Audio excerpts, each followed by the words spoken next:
Hey guys, welcome back to the Fulco.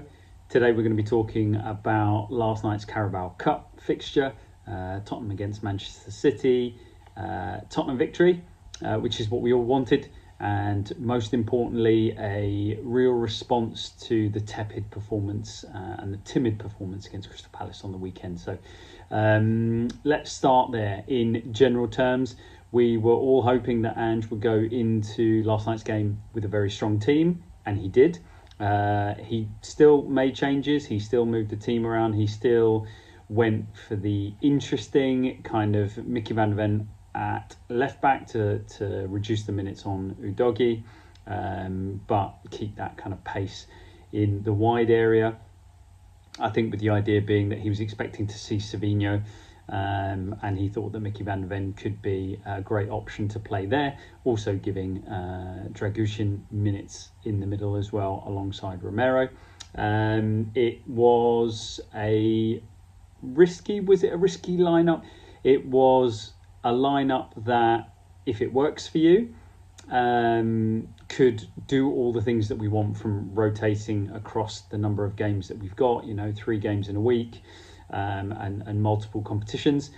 But as we'll talk about in a little bit, given the actual size of our playing squad and the number of players that we think are at the moment available and ready to play for the first team, any injuries, and we really do start to look stretched. So from the perspective of the selection, I was happy. I think a lot of people were happy. It was a strong lineup. We were playing with, arguably with 1 or 2 tweaks, we were playing with our best team. So that should keep a lot of us on side from the very beginning and keep the spirit up. In typical fashion, Pep decided to play a horrendously strong team. He would argue that that's not his full strength team, but if you look at the players that were on from the start, you look at the subs that he brought on, you would argue that only Erling Haaland from their available players was the one who he chose to rest, and he decided to rest, and he wasn't going to give any minutes to or risk. Obviously, that's huge. It's a really, really important player, but I'd say on the flip side of that, if you look at the fact that we've currently got Son, who is our most threatening offensive player, I'd say that that's kind of even Stevens going into it. And if you look at the relative levels of where ManCity are and where Tottenham are, I wouldn't say that's a million miles apart. So having looked at that, I think we can be really, really pleased with the performance in general.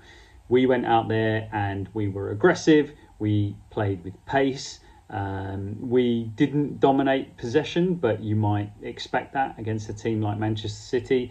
But we had the better of the game. We had more chances, more high quality chances across the 90 plus. And that's something that we should be very, very pleased with. We went from a completely different performance against Crystal Palace on Sunday to this that we saw last night. So from that aspect, in terms of desire, in terms of work rate, in terms of showing quality in key moments, in terms of commitment and bravery, I think we did really, really well. So overall, we got the result. We got the victory. It could have actually been more comfortable. Obviously, Man City had chances and it could have gone the other way as well, but that's to be expected against a team like them. But I think we were worth the victory, and we can take this certainly as a really positive performance. And again, sometimes you talk about the results, and obviously results matter, but the manner of the performance on Sunday left us in a position where we were thinking, don't really care about the result as much as I care about how poor the performance was. So we got out there, we played well, and we got our rewards for it. So delighted with that.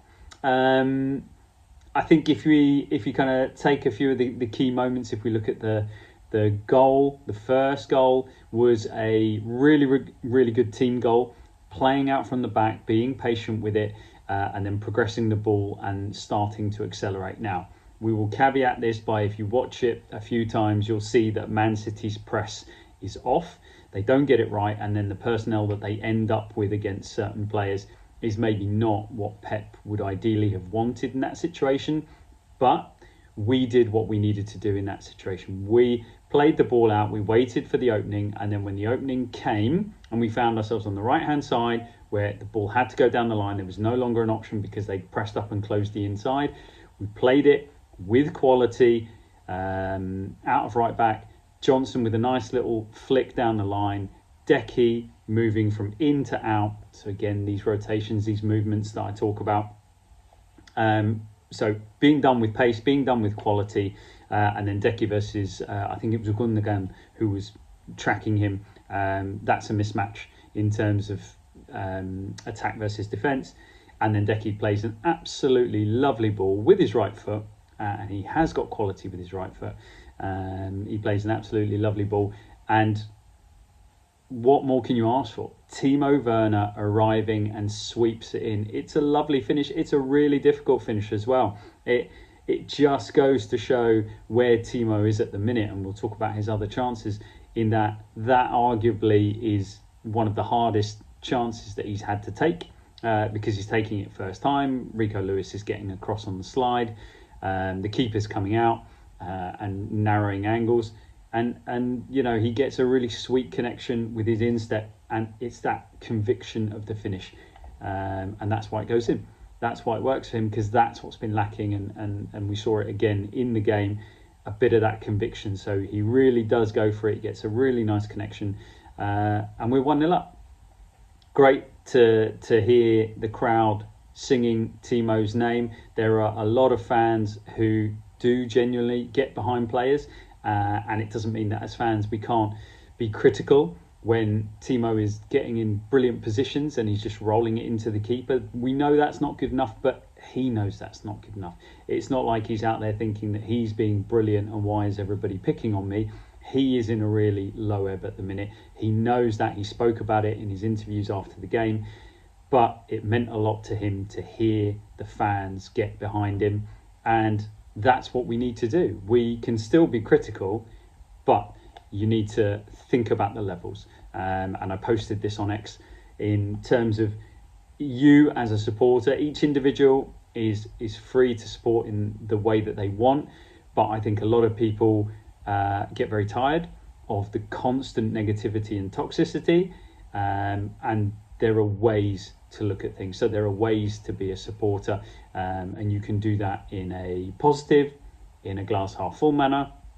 You can do it in quite a neutral way, or you can go full bore toxicity and personal insults and all of that kind of stuff. And I would argue that the third one is not particularly helpful for anyone. It's not particularly pleasant for anyone. If you get something out of it, then you do you.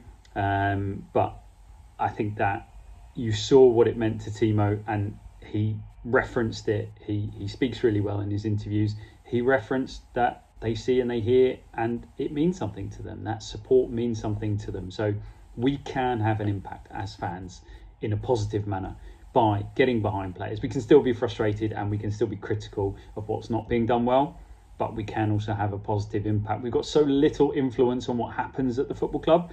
This is one of the ways that we can do that, by being supporters in the, you know, the way that I understand it. So yeah, 1-0 up nice and early. It sets us up quite well because it gives us a little platform and a bit of security.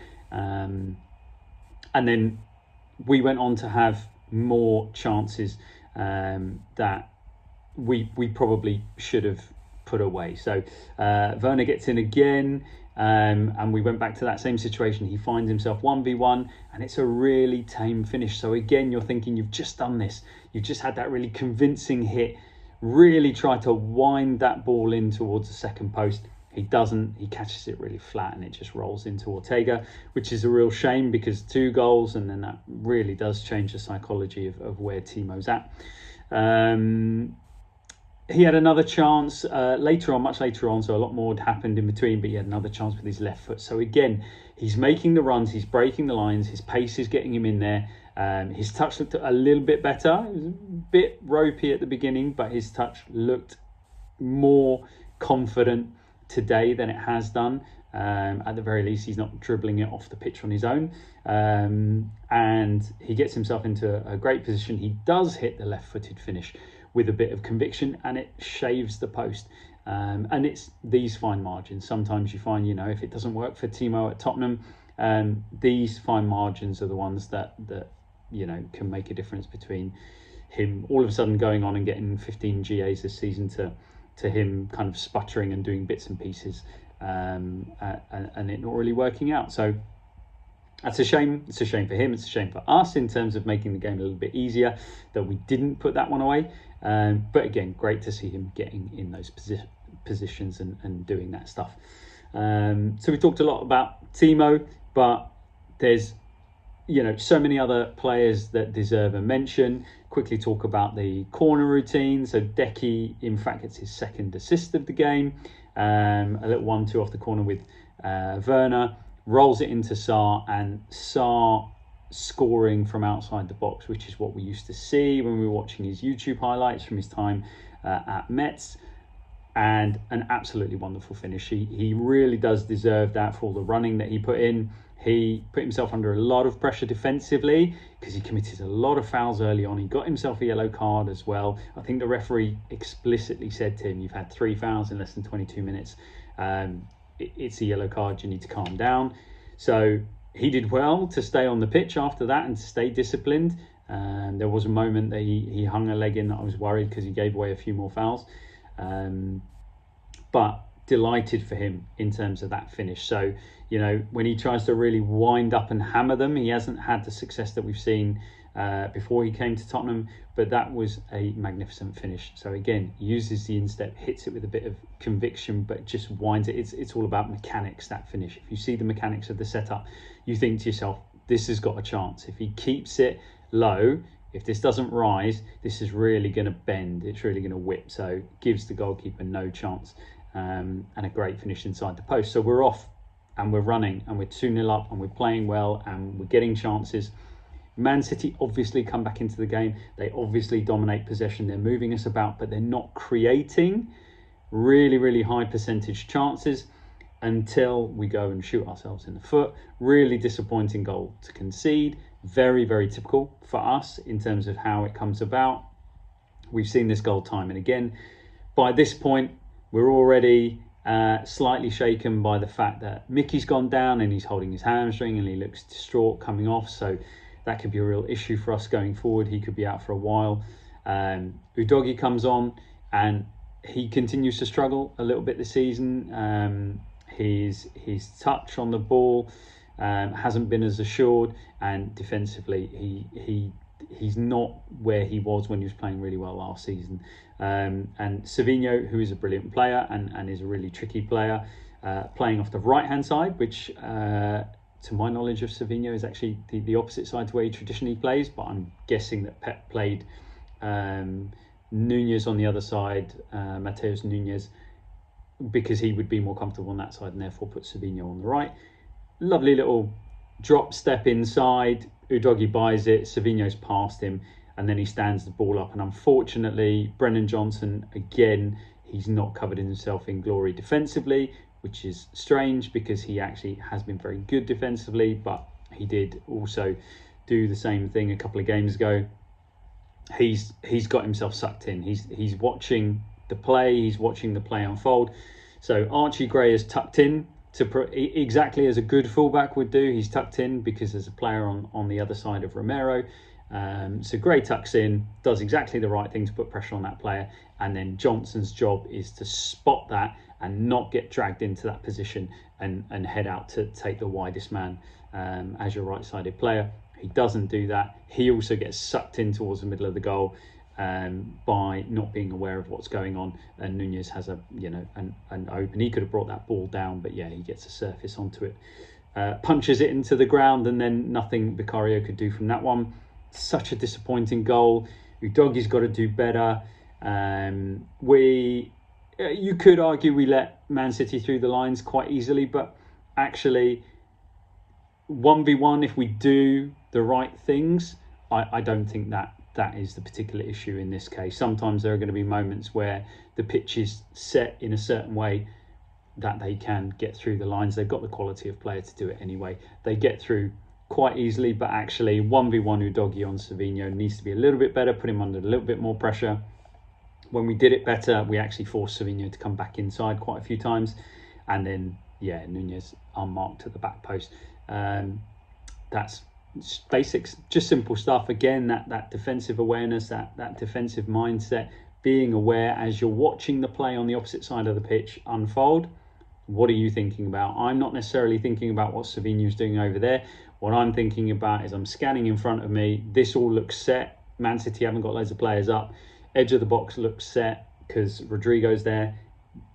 Nunez, he's my man. That's what I'm worried about. So I'm getting into a position to really affect that and also be ready to carry that ball on a counter attack.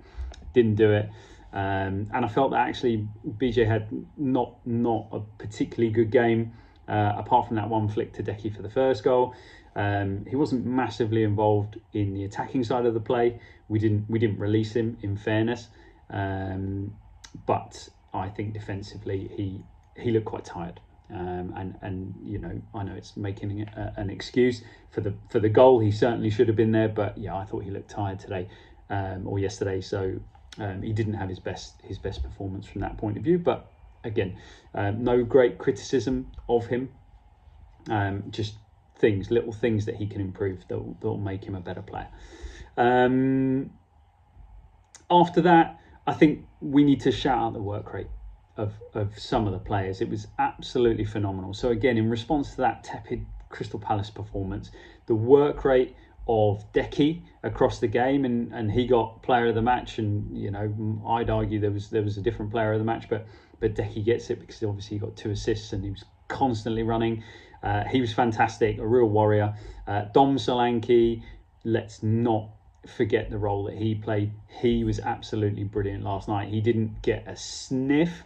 He had one chance where he was actually offside for, that he tried to take on his left foot. But do not underestimate how much his constant pressing and the quality of the press, not just the intensity, but where he does it from, the angles he takes up, the curves of his runs, what he forces players to do. Do not underestimate how much impact Solanke had on making that much harder for ManCity to get settled possession at the back and then play out. And there were moments even later in the game, dropping right into midfield and making a difference, and covering for Richie later on in the game.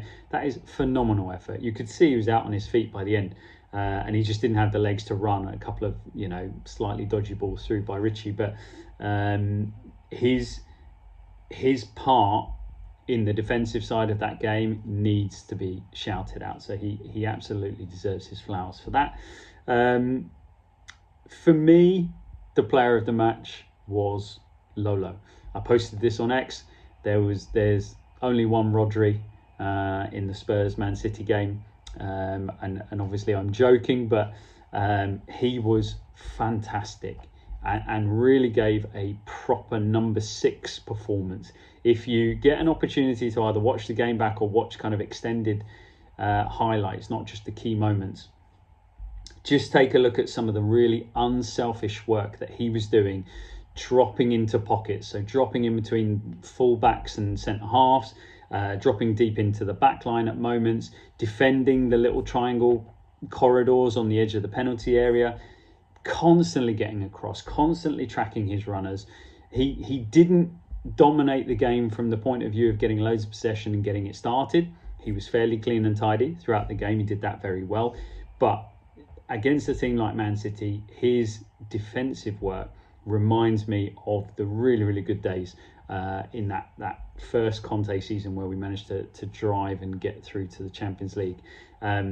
He was phenomenal in that number 6. He played the role brilliantly. I'm sure he's absolutely exhausted, but he was non-stop. For me, just watching what he was doing continuously off the ball and providing a bit of solidity, he was my player of the match, only because I think we've missed that element in what we're doing. So delighted to see him do that.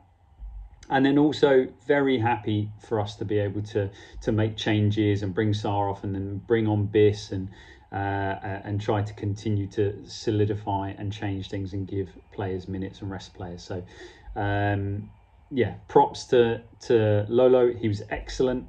Biss came on and did quite well, although Biss doing Biss things, he has a moment of brilliance which saves us at the end of the game, but he gets himself a really early and not necessary yellow card, and then he really is walking a tightrope.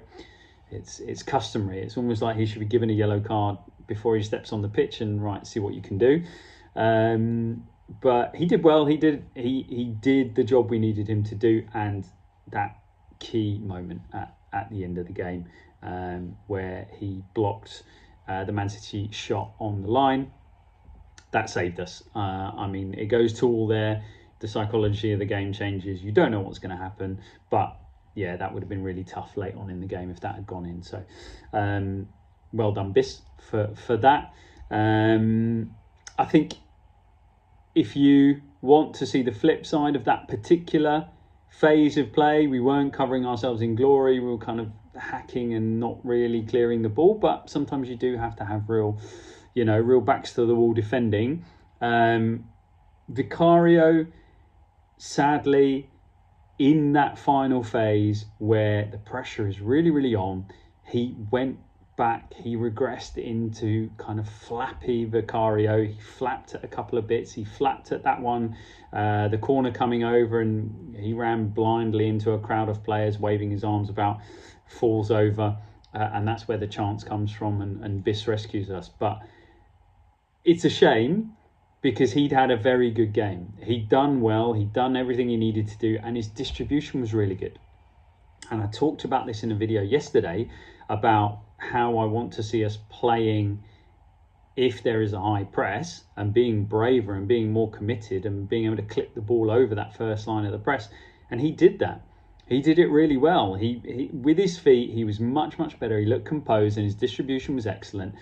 We didn't concede possession too many times, and he clipped a couple of balls over the advancing press, which allowed us out. There was a couple to Solanke, there was one to Udogi. There were balls coming over into the wide areas that were very accurate, and therefore made it easy for us to get out, or easier for us to get out or to play out. And in fact, a lot of the time what we did is we turned back in and we started again. But by doing that, we no longer had an aggressive high press up against us, and that's exactly what we want. So he'd done really, really well up to that point. He needs to eradicate this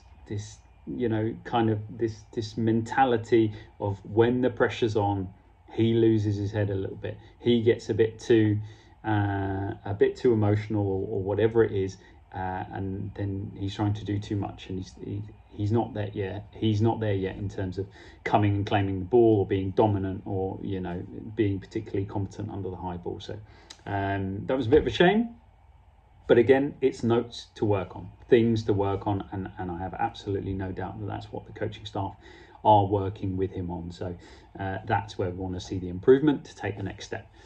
Other shout outs, Archie Gray was excellent. He just did all the things you wanted to do. He looked like a very, very high quality right back. But there are moments that you can see that he's a midfielder. Quality on the ball, passing, distribution. When he's 1v1 with a player and ball at feet and taking them on the touchline, that is the quality of a midfielder in there. And he definitely deserves a shout out in terms of coming in, being absolutely rock solid, did really, really well throughout the game for such a young player. So fantastic and a great game for Archie Gray, and lots of learning and more minutes for him.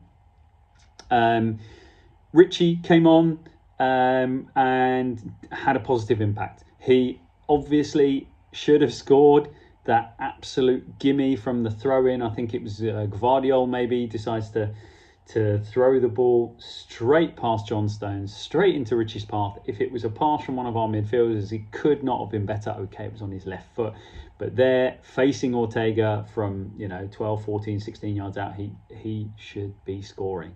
That's not a tough chance, and we can talk about him being out for a long time and not really being up to it, but you'd still want better from that. So, these are the margins. If you are a £65 million player, I want that ball in the back of the net from that and really relieve the pressure, and it's 3-1 and it's much easier.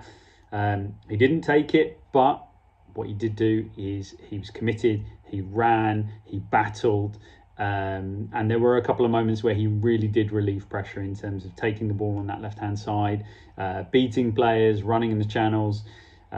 He won a couple of balls, as I said, and you know, the final pass to Solanke, both the delivery from Richarlison was not exactly what it needed to be, but Solanke had no chance in terms of his tank was empty. He might have been a bit close to those if he was fresh, considering the amount of running he'd had to do. So he had a positive impact, and that's the way we should look at it. And again, steps forward. Let's keep going. Let's keep that. We need him. We need him helping out the team and being able to rotate Solanke in and out. So happy for that. And then Mikey Moore, worth talking about. Mikey, he didn't get involved in the game at all. There's not a great deal to say about what he did when he came on. The only note I would have for a young player like that is I feel like he was slightly inside his shell, and there was only on a couple of occasions, but I really would have liked to see him be a little bit more front foot, a little bit more proactive. A couple of balls that came in that ManCity defenders were a bit snappier in terms of getting to and winning possession, as opposed to him stepping forward and really taking control of the situation. And you know, or drawing fouls, getting his body in the way, drawing fouls. These are things that he will learn, and the coaching staff will be working with him on. But that's you know, another thing for him to look at in terms of watching the tape back and thinking about those little moments and what he maybe could have done better. So yeah, just a couple of bits for him, but you know, it's not criticism of him in any way. These are just learning opportunities for him as he develops. And then lastly, we'll talk about the cost of the game.